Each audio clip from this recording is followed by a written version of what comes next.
Notre secours est dans le nom du Seigneur, qui a fait le ciel et la terre. Nous poursuivons avec le chapitre 17 du livre des Nombres. On pourrait croire que les fils d'Israël ont compris la leçon, le respect des anciens, le respect d'Aaron et de Moïse, mais manifestement il en faudra peut-être encore un peu plus.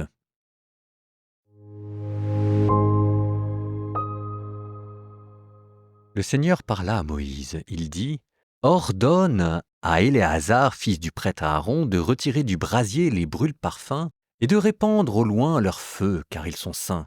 Les brûle-parfums de ces hommes qui ont payé de leur vie leurs péchés, qu'on en fasse des plaques martelées pour le revêtement de l'autel, car ils ont été apportés devant le Seigneur et ils sont saints, qu'ils deviennent un signe pour les fils d'Israël. » Le prêtre Éléazar prit donc les brûle-parfums de bronze que les hommes brûlés vifs avaient apportés, et on en fit des plaques pour le revêtement de l'autel. C'est un mémorial pour les fils d'Israël, afin qu'aucun homme profane, c'est-à-dire étranger à la lignée d'Aaron, ne s'approche pour brûler de l'encens devant le Seigneur, et afin que personne ne soit traité comme Corée et sa communauté, selon ce que le Seigneur lui avait dit par l'intermédiaire de Moïse. Le lendemain, toute la communauté des fils d'Israël se mit à récriminer contre Moïse et contre Aaron. « C'est vous, disait-il, qui avez fait mourir le peuple du Seigneur. » Or, tandis que la communauté se rassemblait contre eux, Moïse et Aaron se tournèrent vers la tente de la rencontre. Voici que la nuée l'avait couverte, et la gloire du Seigneur apparut. Alors Moïse et Aaron allèrent devant la tente de la rencontre.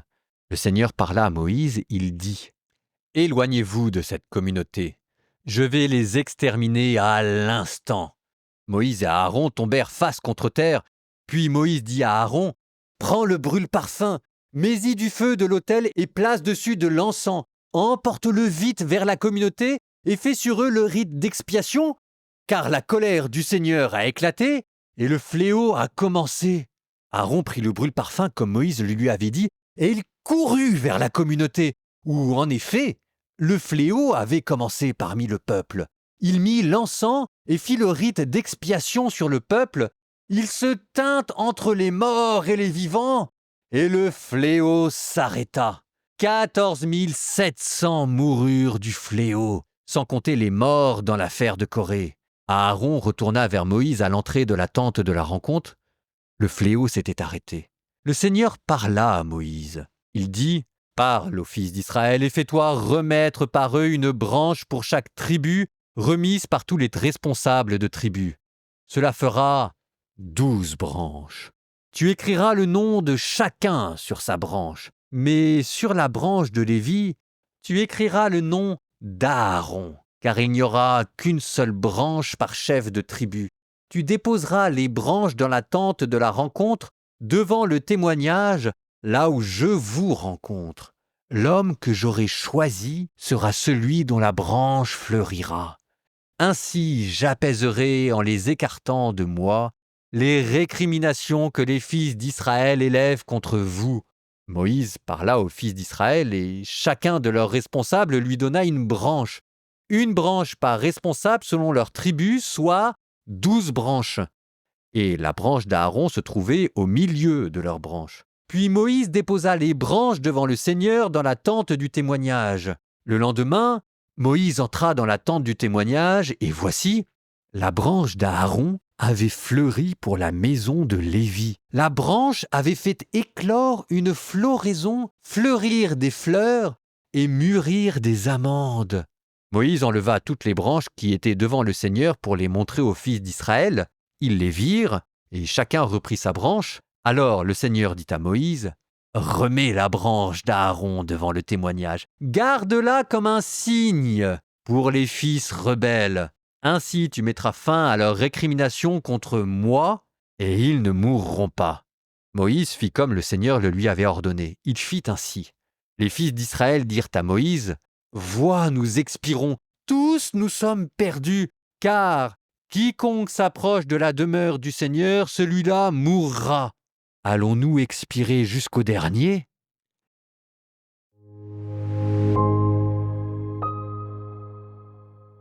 C'est la panique au camp. Pour reprendre toujours Cette analogie du réacteur nucléaire, je suis désolé, peut-être en avez-vous assez, mais je trouve qu'elle fonctionne assez bien. On a le sentiment que là, le réacteur est fissuré de tous les côtés et que le feu a du mal à être contenu. D'où cette espèce de fébrilité avec Aaron qui prend de l'encens, qui prend du feu, qui essaye de faire ce qu'il peut pour colmater les brèches, qui remet le feu sur l'encens, puis ensuite qui va sanctifier tout le monde. Bref, on fait ce qu'on peut, on essaye de suivre les paroles de Dieu pour arriver à contenir l'incontenable. Imaginez que vous vivez avec l'éternité au milieu de vous. Vous savez, il y a deux abîmes sur Terre. Il y a l'abîme du mal et il y a l'abîme de la lumière. L'abîme du mal, c'est par le vide. L'abîme de la lumière, c'est par l'excès. L'abîme appelant à l'abîme, à la voix de tes cataractes. Ton amour a passé sur moi, Seigneur. Ça, c'est ce que dira le psaume. Le ciel qui tout d'un coup déverse sa lumière, son éternité, son bien l'état pur que représente la loi et qu'il faut contenir comme on peut parce que tant qu'on n'a pas les lunettes de soleil, on ne peut pas regarder le soleil et c'est de ça dont il est question. En attendant, le réacteur fuit et Dieu, de manière dramatique, commence à mettre en place ce qu'il avait dit. À cause de votre révolte, parce que vous n'obéissez pas à mes commandements, vous ne pourrez pas rentrer dans la terre promise, il avait dit, aux 600 000 Hébreux. Et donc là, préparez-vous, verset 14. 14 700 personnes moururent du fléau sans compter les morts dans l'affaire de Corée. Le compteur est enclenché. Terme, il y a 600 000 personnes qui vont mourir dans le désert et on n'en est qu'au début. Et on pourrait se dire, mais c'est horrible, c'est vache. Mais en face de lui, il a quoi? Il a un peuple à la nuque raide qui refuse de comprendre. Et l'image que vous devez avoir en tête, c'est le cœur endurci de Pharaon qui se trouve maintenant au milieu du peuple. On a vu comment Pharaon s'était endurci le cœur. On a vu comment est-ce qu'il avait été prévenu, qu'il avait refusé d'entendre. On a vu comment est-ce qu'on lui avait envoyé des prophètes et des magiciens qu'il avait refusé d'écouter. Et en face de ça, il y avait les fléaux qui pleuvaient les uns après les autres. Pharaon, c'était pas un cas isolé. En emportant l'or et l'argent, les bijoux des Égyptiens, en quittant ce pays où ils avaient été réduits en esclaves, c'est le Pharaon qu'ils ont emporté dans leur cœur. Alors en face de ça, Dieu multiplie les signes. Et ce qui est amusant, dramatique, c'est que les signes qu'il multiplie ressemblent quand même étrangement aux signes que nous avions en Égypte. Cette terre qui s'ouvre pour engloutir les fils de Corée et qui fait quand même penser à la mer Rouge. Et puis là, le bâton d'Aaron. Mais le bâton d'Aaron, c'est avec ça que Dieu avait accompli les fléaux. Alors d'ailleurs, petite note de traduction, verset 16. Le Seigneur parle à Moïse et il dit « Parle aux fils d'Israël et fais-toi remettre par eux une branche pour chaque tribu. » Alors moi, quand je vois ça, cette branche, je me dis quoi? Je me dis une branche de pommier, une branche de tilleul, je sais pas quoi. En fait, ici, je pense que la traduction est défectueuse. Le terme exact voudrait plutôt dire bâton ou encore mieux staff, fanion. Vous savez, dans les scouts, le chef de patrouille, il a un fanion, un beau bâton de commandement. Et dans les religions antiques ou dans les peuples de l'Antiquité, il y avait le bâton qui était le signe de l'autorité. Et quand Moïse dit « remettez-moi 12 branches », en fait, il est en train de dire aux 12 tribus « remettez-moi votre fanion, votre insigne de commandement ». Et il y en avait un 13e qui était le bâton d'Aaron. Alors c'est là qu'il va y avoir ce miracle, avec ce bâton d'Aaron qui va se mettre à reverdir.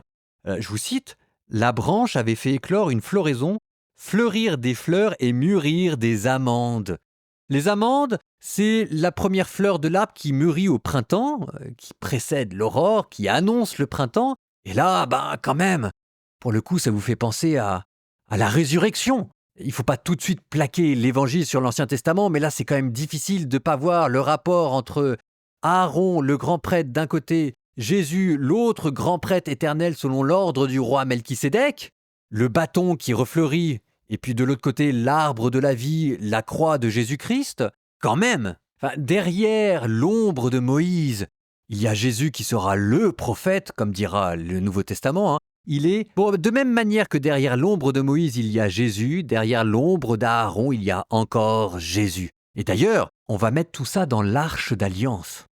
Dans l'arche d'alliance, maintenant, il y aura le décalogue, et de 1. Dans l'arche d'alliance, il y aura aussi un autre souvenir, un peu de manne pour qu'on se rappelle la manière dont Dieu a nourri son peuple au désert et par le pain et par la parole. Pour nous, ça donnera l'Eucharistie. Et de 2. Et maintenant, dans l'arche d'alliance, il y aura le fanion, le bâton d'Aaron qui a reverdi. qui pour nous représente la mort et la résurrection de Jésus sur la croix. Et de 3, l'arche d'alliance, c'est Jésus qui incarne dans son corps la plénitude de la loi. Bon, mais on n'y est pas encore. En attendant, gardez dans un coin de votre tête cette histoire de bâton. Parce que laissez-moi vous dire une chose, on n'en a pas fini de parler de ces bâtons magiques capables de faire des miracles et capables de reverdir.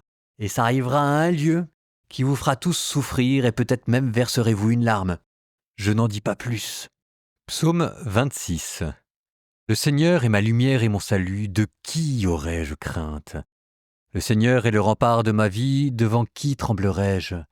Si des méchants s'avancent contre moi pour me déchirer, ce sont eux, mes ennemis, mes adversaires, qui perdent pied et succombent. Qu'une armée se déploie devant moi, mon cœur est sans crainte. Que la bataille s'engage contre moi, je garde confiance. J'ai demandé une chose au Seigneur, la seule que je cherche, habiter la maison du Seigneur tous les jours de ma vie, pour admirer le Seigneur dans sa beauté et m'attacher à son peuple. Oui, il me réserve un lieu sûr au jour du malheur. Il me cache au plus secret de sa tente, il m'élève sur le roc. Et maintenant je relève la tête devant mes ennemis. J'irai célébrer dans sa tente le sacrifice d'ovation.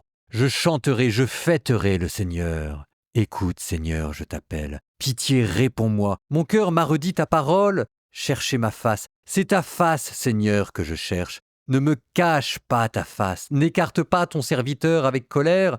Tu restes mon secours. Ne me laisse pas. Ne m'abandonne pas, Dieu mon salut. Mon père et ma mère m'abandonnent. Le Seigneur me reçoit. Enseigne-moi ton chemin, Seigneur. Conduis-moi par des routes sûres, malgré ceux qui me guettent. Ne me livre pas à la merci de l'adversaire. Contre moi se sont levés de faux témoins qui soufflent la violence. Mais j'en suis sûr, je verrai les bontés du Seigneur sur la terre des vivants. Espère le Seigneur. Sois fort et prends courage. Espère le Seigneur.